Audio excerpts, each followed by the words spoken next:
What is up, guys? MeatyLock here, and today we're back in action playing Subnautica. Now, last time we actually covered the Sea Emperor reveal animation and all that kind of stuff. Today is going to be a little bit different. We're also in the primary containment facility, also known as the Sea Emperor's prison and all that kind of stuff. This is the antechamber. Now, we're going to actually discover there's 4 new precursor caches, there's 4 teleporters. We're going to discover which teleporter goes where and what everything is used for. You enter the antechamber here, and this is actually where ion crystals are created.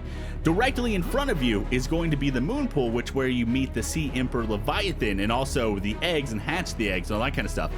Directly behind us would be the baby experiment lab, and then on the left over here is going to be the pipe room, and then there's 2 teleporter rooms on each of the edges, and on the right is going to be an egg room. So this over here is an egg room, that's the pipe room. Now let's go ahead and start checking out the teleporters. Now this first teleporter room is actually incomplete.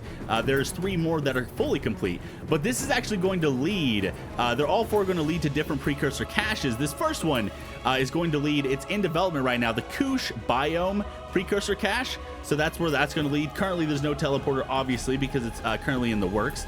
And then if we head over here, in the middle room here, you can see this is the pipe room. This is where water leads to all different biomes and makes the perfect ecosystem. Also, peepers go through those pipes and brings enzyme to different parts of the world. Eventually, the Sea Emperor Leviathan juveniles will grow up and they'll go to different parts of the world, and that's how they'll cure the bacterium on the planet. This one is the next teleporter. Let's go and check this one out. I can't remember which ones are which, but we're going to go and see what this is. Oh, no, this is the... I love how I'm not swimming right now.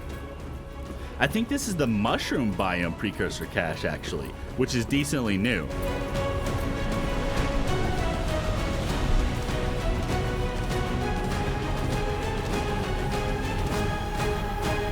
So inside of this crack right here, in the mushroom biome, you will find a precursor cache. Yeah, that is actually very, very cool. Let's go ahead and head to the other side of the room and check out the other 2 teleporters.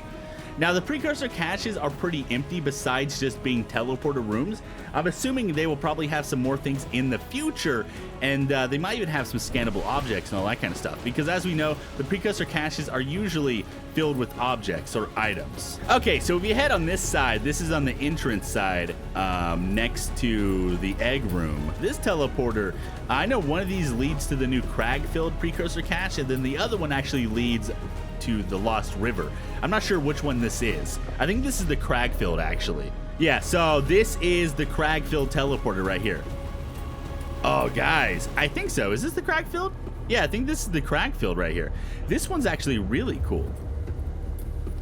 Also, I love how I'm just walking around. I get no swimming animations. I'm assuming that's something that they'll get fixed here in the future. Let's see if we can find the entrance and confirm that this is the crag-filled teleporter. Oh, guys, yeah, here's the entrance right here. This should be... Yeah, this is the crag-filled teleporter right here.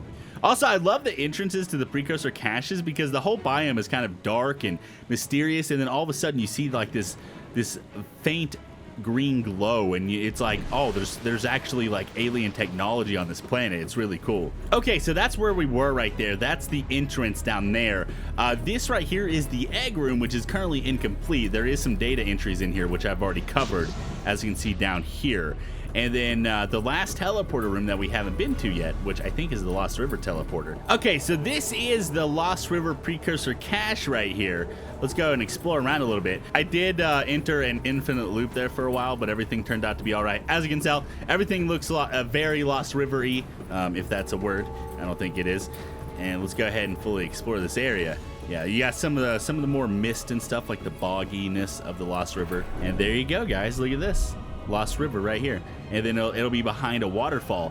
Now this would be more hidden except for these little lights right here. I feel like this would be almost impossible to find unless you just happen to explore behind the waterfall if these things weren't here. So it's like, oh yeah, it's just a waterfall, there's nothing behind that. It's pretty well hidden, and then you just notice those and you're like, oh, okay, I guess this is something that's important maybe. But yeah, all these precursor caches are really, really cool. I think what we're going to do now is we're going to check out the Sea Emperor's dialogue, which I'm sure a lot of you guys already know. In my last video I actually talked about the dialogue a little bit, and I said I feel like the Sea Emperor is going to be able to speak to you because we do know it's very highly intelligent and we know it's passive.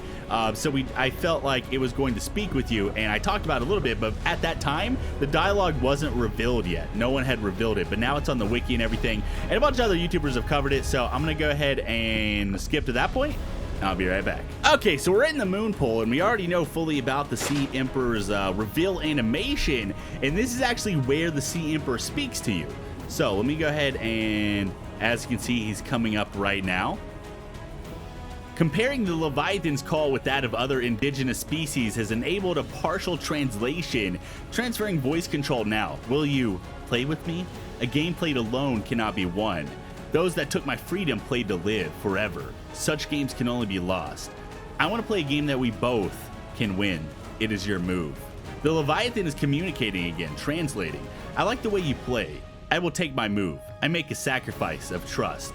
I trust with a request. I show my hand. Before you lie my young. My end is their freedom.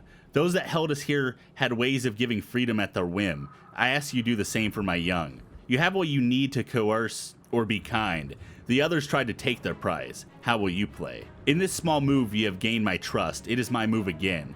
The aliens from before tried to force this information from me. To you I give it willingly, and in a way you will understand. I would make this move myself, but the others played their game too hard. Do not try to win, merely play. PDA translating Leviathan call.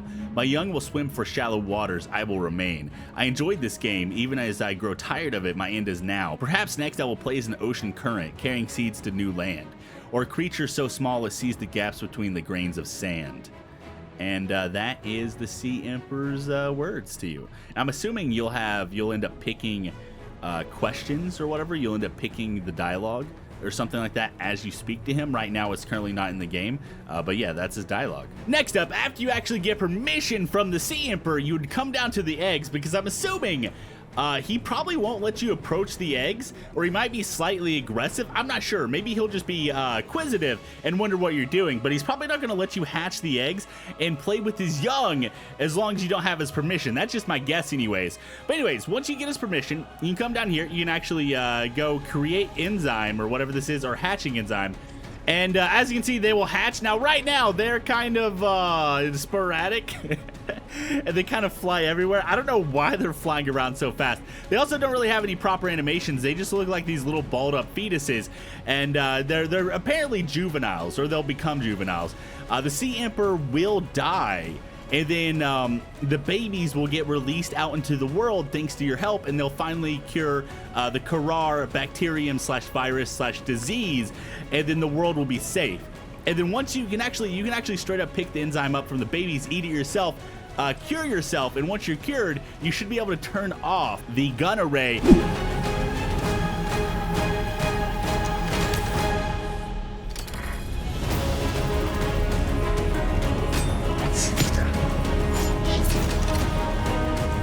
And then finally build the rocket and escape from the planet if that's what you want to do. Or you could stay on the planet or do whatever you want. You know, that's completely up to you.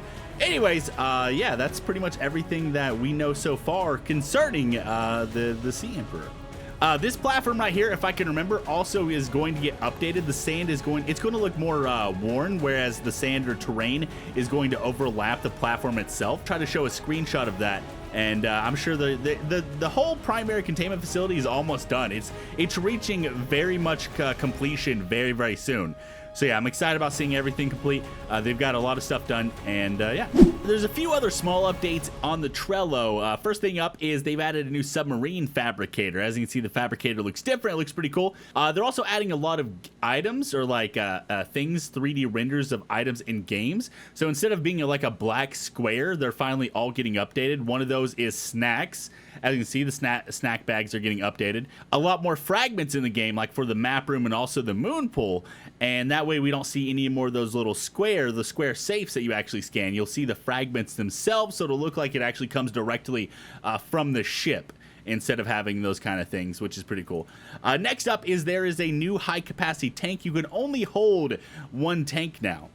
And this new one, actually, it's like a triple tank. It has triple the amount of air, but it has two different tanks on it. So it's bigger, it's bulky. I'm sure it'll slow you down, but it holds 3 times the amount of air.